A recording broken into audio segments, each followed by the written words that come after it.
एका रविवारी दुपारी मी घरी अलगद बसलो होतो. अचानक फोनची रिंग वाजली. डिस्प्लेवर सुषमाचं नाव पाहिलं आणि माझ्या ओठावर आपसूक हसू आलं. फोन उचलला तर तिच्याकडून हास्याचा आवाज आला. सुहास, कसा काय आहेस रे? मी उत्साहात म्हणालो, मस्त आहे. तू सांग, तू कशी आहेस? नवीन जॉब कसा चाललाय? ती म्हणाली, सगळं छान आहे. इथली माणसंही सौजन्यशील आहेत, पण एक कमी आहे. कशाची? मी तिला विचारलं. तिचा आवाज जरा हलका झाला. तुझ्यासारखा भाऊबंदकीचा मित्र इथे नाही. तिचे ते बोल ऐकून आतून समाधान मिळालं.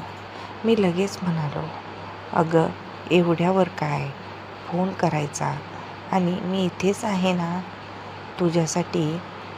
ती म्हणाली, हो रे, पण तुझी खूप आठवण येते. मीही जरा सूर जुळवून बोललो, तुझीही. थोडं थांबून मी म्हणालो, पण काय करणार, तू तर मला सोडूनच गेलीस ना. या माझ्या बोलण्यानं ती चिडली. असं बोलू नको सुहास, तू असं म्हटलं तर मी खरंच उदास होईन. मी लगेच हसत म्हणालो, अरे मस्करी करतोय, हे नाही समजलं. तेव्हा ती म्हणाली, मला तुझ्यावर राग आहे खरा. का गं, काय झालं? मी आश्चर्याने विचारलं. तिचा सूर गंभीर झाला. मी तुला कितींदा सांगितलं की आईकडे जाऊ नये, तिची चौकशी कर, पण तू आजवर एकदा का नाही हा फोन केलास किंवा भेटलास. मी हात जोडत म्हणालो, सॉरी, खरंच वेळ मिळेल, पण तुझं म्हणणं अगदी खरं आहे. मी चटकन म्हणालो, सॉरी, खरंच मला वेळच मिळाला नव्हता. पण ती बोलत होती ते बरोबर होतं. मी तिचं वचन दिलं होतं की तिच्या आईची काळजी घेईन, पण कामात आणि स्वतःच्या विचारात इतका व्याग्र होतो की मला तिच्या आईकडे जायला वेळच मिळाला नाही. मी तिला म्हणालो, सॉरी सुषमा, खरंच माझं चुकलं, पण आता मी नक्कीच येईन. ठीक आहे, ती म्हणाली, ठीक आहे, पण पुढच्या वेळी असं होऊ देऊ नकोस. फोन ठेवल्यानंतर मला जरा अस्वस्थ वाटायला लागलं. मला सुषमाचं बोलणं खरं वाटलं. मला तिची आई कमलाबाई तिच्याकडे एकदा तरी जाऊन विचारपूस करायला हवी होती. तसंच घरी बसून कंटाळा येत होता, म्हणून मी ठरवलं की आजच जाऊन येईन. तयार होऊन मी निघालो. माझ्या घरापासून सुषमाचं घर लांब नव्हतं, त्यामुळे मी चालत गेलो. साधा टी-शर्ट आणि बरमुडा पॅन्ट घालून मी निघालो होतो. थोड्याच वेळात मी तिच्या घरापाशी पोहोचलो आणि बेल वाजवली. दरवाजा उघडला आणि समोर कमलाबाई उभ्या होत्या. त्यांनी मला पाहिलं आणि आश्चर्याने म्हणालं, काय रे? अरे काय झालं? सुषमा गेली म्हणून आता मलाही विसरलास काय? मी मुद्दाम थोडं हसत म्हणालो, असं काही नाही, कशाला विसरू. यायचं ठरवलं होतं, पण कामामुळे वेळच मिळाला नव्हता. आज मिळाला. त्यांनी हसून उत्तर दिलं, ठीक आहे, ठीक आहे, आता तर आलास ना आती. मी आत गेलो आणि थोडं बोलून विचारलं, काही हवंय का? त्या म्हणाल्या, नाही, काही नाही, पण जरा साबण वगैरे संपलंय, तर ते घेऊन यायला हवं होतं. पण बरं झालं तू आलास. सुषमा गेल्यापासून मलाही एकटं वाटतंय. मी त्यांना धीर देत म्हणालो, कमलाबाई, काळजी करू नका, मी आहे ना इथे. त्यांनी हसून मला बसायला सांगितलं आणि म्हणाल्या, ठीक आहे, मी चहा बनवते. त्या स्वयंपाकघरात गेल्या आणि मी सोफ्यावर बसलो. त्या स्वयंपाकघरात जाताना मी त्यांना मागून पाहिलं. त्यांनी हलक्या गुलाबी रंगाचा पंजाबी ड्रेस घातला होता. त्यांनी ओढणी खांद्यावर घेतली होती आणि त्यांचं साधं पण आकर्षक व्यक्तिमत्व मला खूप आवडलं. स्वयंपाकघरात काम करताना त्या कधीतरी माझ्याकडे बघत होत्या आणि मीही त्यांच्याकडे पाहत बसलो होतो. काही वेळाने त्या चहाचे 2 कप घेऊन आल्या आणि माझ्याजवळच्या टेबलवर ठेवल्या. मी चहाचा पहिला घोट घेतला आणि म्हणालो, चहा छान झालाय. खरंच? त्या थोड्या हसून म्हणाल्या, हो खरंच. किती दिवसांनी असा मस्त चहा प्यायला मिळाला. मी उत्तर दिलं, बरंच काही. मग त्या बसल्या आणि चहा पीत पीत गप्पा मारू लागल्या. त्या दिवशी मला जाणवलं की सुषमा नाही तर तिच्या आईलाही एक विश्वासू साथीची गरज होती. आता पुढे मी त्यांना नक्की भेटत राहणार होतो. कमलाबाई म्हणाल्या, सुहास, आता आलास तर मग जेवण करून जा. मी तसं पाहिलं तर ते मला फारसं अवघड वाटलं नव्हतं. पण मी म्हणालो, नको, कशाला उगाच तुम्हाला त्रास. त्या म्हणाल्या, अरे असं काही नाही, मी एकटीच असते. जर तू इथे थोडा वेळ थांबलास तर मलाही तेवढी सोबत होईल. त्यांच्या बोलण्यात एक आपुलकी होती, ती मी नाकारू शकलो नाही. मी म्हणालो, ठीक आहे, तुम्ही सांगताय तर जेवण करतो. कमलाबाई म्हणाल्या, सुहास, आज तुझ्यासाठी काय बनवू? मी उत्तर दिलं, असं काही खास नको, तुम्हाला जे आवडतं तेच बनवा. त्या म्हणाल्या, तुला पराठे आवडतात का? मी म्हणालो, हो, आवडतात. त्या म्हणाल्या, मग आज बटाट्याचे पराठे बनवते आणि त्यासोबत मस्त दही.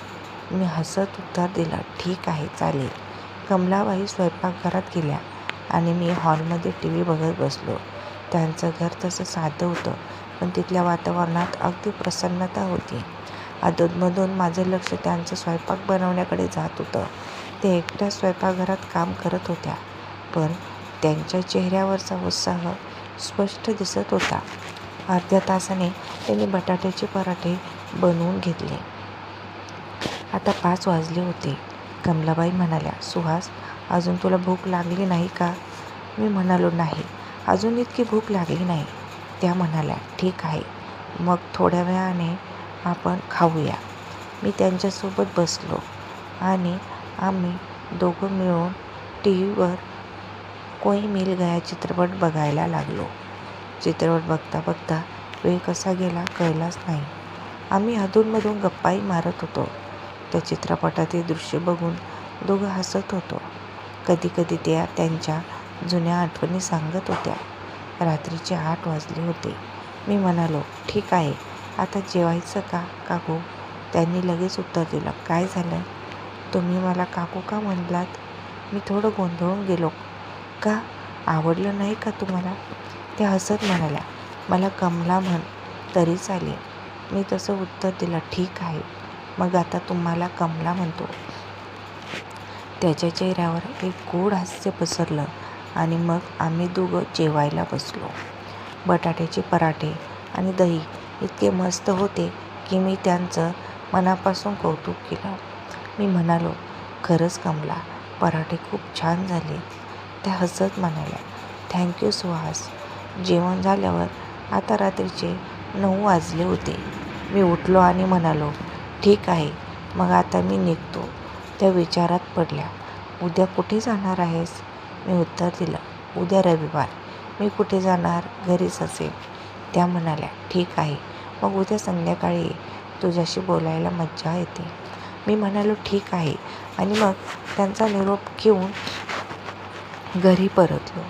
घरी आल्यावर आईने विचारले, सुहास, जेवण करायचं का? मी तिला सांगितलं, बाहेर जेवण करून आलो आहे, मित्राच्या घरी. आईने त्यावर काही विचारलं नाही. मी माझ्या खोलीत जाऊन झोपलो, पण झोप काही येत नव्हती. सारखी कमलाबाईचं हास्य, त्यांचं सौम्य वागणं आणि त्यांचा प्रेमळ स्वभाव डोळ्यासमोर येत होता. त्यांच्या आठवणीत विचार करत कधी झोप लागली कळलंच नाही. सकाळी थोडा उशीर जाग आली. सुमारे 9 वाजले होते. रोजची कामे उरकून चहा नाश्ता करून मी तयार झालो.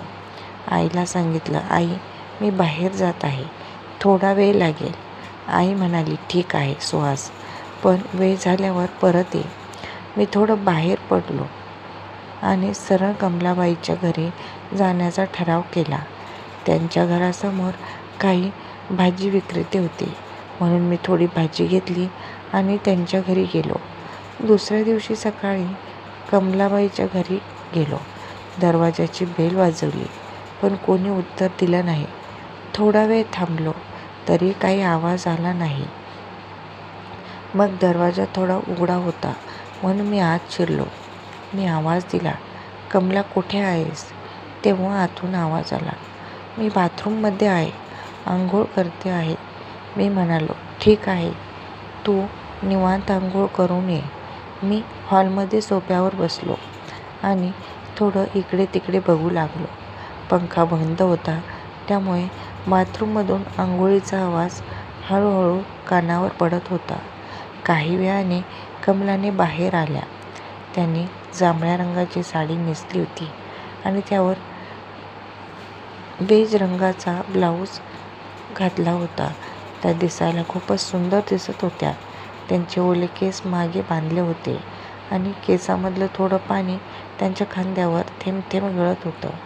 हे पाणी त्यांच्या ब्लाऊजच्या कपड्यातून हळूहळू मुरत होतं आणि त्यात त्यांच्या अंगावर पाण्याची नक्षी जणू सजीव झाली होती. त्या अगदी ताज्या दवासारख्या दिसत होत्या. त्यांच्या केसामधला ताजेपणा त्यांच्या चेहऱ्यावर स्पष्ट दिसत होता. मी त्यांना बघतच राहिलो. ती चालत हॉलमध्ये आली आणि मला म्हणाली, काय झालं सुहास, एवढं काय पाहतोस? मी लगेच सावरलो आणि म्हणालो, असं नाही काही. ती हसत म्हणाली, खरं सांग ना, काय झालं? आज खूप बघतोस माझ्याकडे. मी थोडं लाजत बोललो, अहो कमला, खरं सांगू का, आज तुम्ही खूप सुंदर दिसत आहात या साडीत.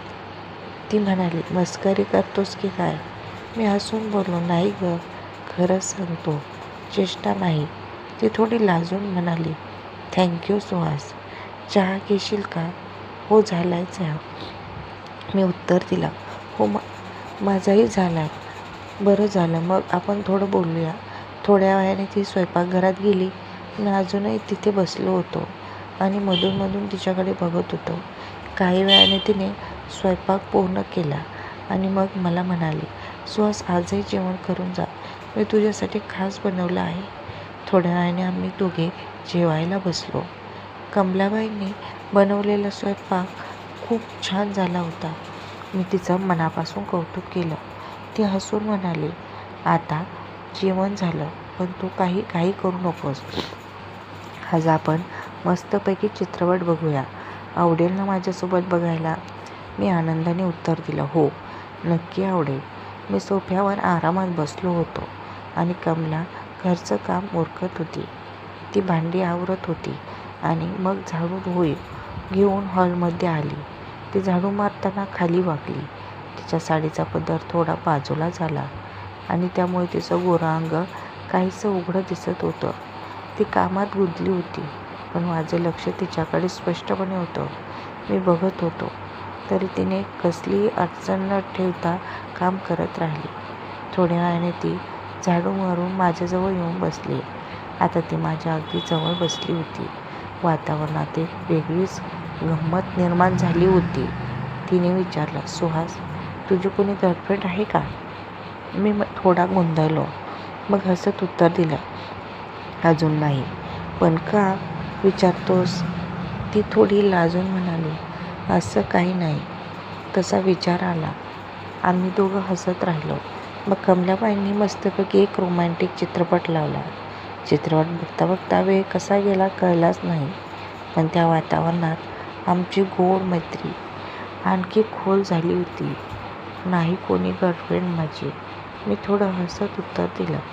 कमला थोडी गालात हसत म्हणाली, असं कसं, तुला कोणी मुलगी आवडत नाही का? मी हलक्या हसत सांगितलं, आवडतात मुली. एक होती, पण तिचं लग्न झालं. तिच्या चेहऱ्यावर हास्याची रेषा होती. मी विषय बदलला, आता काही लग्न करायचं आहे? तिने लगेच विचारलं. अच्छा, मग लग्नासाठी मुलगी बघितली आहेस का? मी उत्तर दिलं, नाही, अजून कुठे, अजून करिअर करायचं आहे. मुलगी बघायचा कार्यक्रम सुरू आहे. कमलाने विचारलं, कशी मुलगी हवी आहे तुला? त्यावर तो म्हणाला,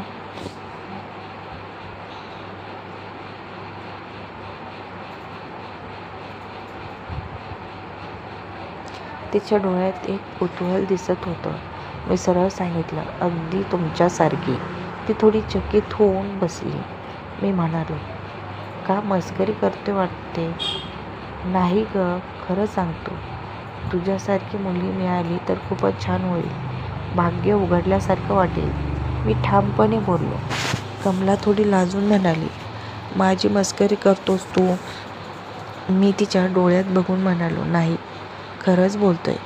पण मी थोडा वेळ थांबून विचारलं, तुम्ही एकट्या का राहता? तुमचे मिस्टर कुठे आहेत? कमलाची नजर थोडी खाली झुकली आणि ती शांतपणे म्हणाली, मी गेल्या काही वर्षापासून एकटी राहते. सुषमा दुसऱ्या शहरात नोकरीला गेली आहे, त्यामुळे आता तिची भेटही कमी होते. माझ्या मनात अचानक तिच्या एकटेपणाची जाणीव झाली. मी तिच्या जवळ जाऊन म्हणालो, बरं झालं मी आलो. काळजी करू नका, मी आहे ना.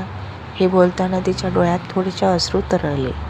मला तिचं दुःख जाणवलं, म्हणून मी तिचा हात हातात घेतला आणि शांतपणे म्हणालो, सगळं ठीक होऊन जाईल. माझ्या बोलण्याने ती थोडी हडबडली. ती माझ्याकडे पाहत राहिली. तिच्या डोळ्यात दुःख अगदी स्पष्ट दिसत होतं. मी तिचा खांदा धरून तिला जवळ घेतलं. तिला आधाराची गरज होती आणि माझी उपस्थिती तिला थोडासा आधार देत होती. हळूहळू ती माझ्या अगदी जवळ आली. तिने माझ्या खांद्यावर डोके ठेवलं आणि मी तिच्या पाठीवर हात ठेवला. आम्ही तिचे शांतपणे एकमेकांच्या जवळ राहिलो. तिचे डोळे ओले होते. ती शांतपणे म्हणाली, सगळं ठीक होईल. मी म्हणालो, मी आहे ना.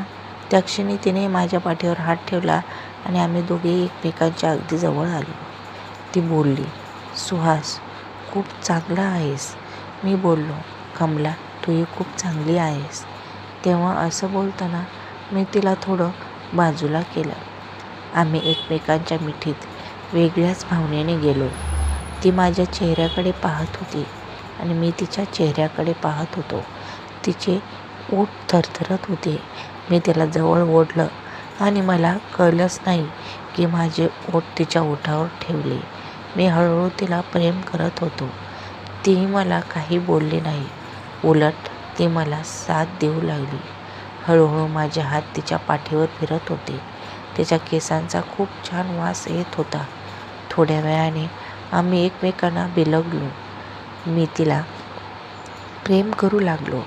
तिची साथ बाजूला केली. तिने मला थांबवलं, पण तिने मला खूप साथ दिली. आम्ही एकमेकात रंगून गेलो. त्यावेळी आमची शरीरे एकमेकांना साथ देऊ लागली. आम्ही एकमेकांना शारीरिक प्रेम देत होतो. थोड्या वेळाने आम्ही भानावर आलो. आम्ही दोघांनी आपापले कपडे नीट केले. थोडं लाजल्यासारखं वाटलं, पण काही क्षणात ते हास्याने पसरलं. मी तिला हलकाच म्हणालो, सॉरी. तिच्या चेहऱ्यावर हलकं हास्य उमटलं. ती म्हणाली, इट्स ओके. तिच्या नजरेत एक मृदुता होती. ती म्हणाली, मलाही तुझ्यासोबत वेळ घालवून खूप छान वाटलं. किती वर्षांनी असं प्रेम अनुभवायला मिळालं. तिच्या शब्दात एक हळूवार भावना होती. मित्रांनो, ही कथा आवडली असल्यास लाईक करा, शेअर करा आणि चॅनलला सबस्क्राईब करा. याच्या पुढील व्हिडिओ पाहण्यासाठी भाग 2 चॅनलला आपल्या सबस्क्राईब करा.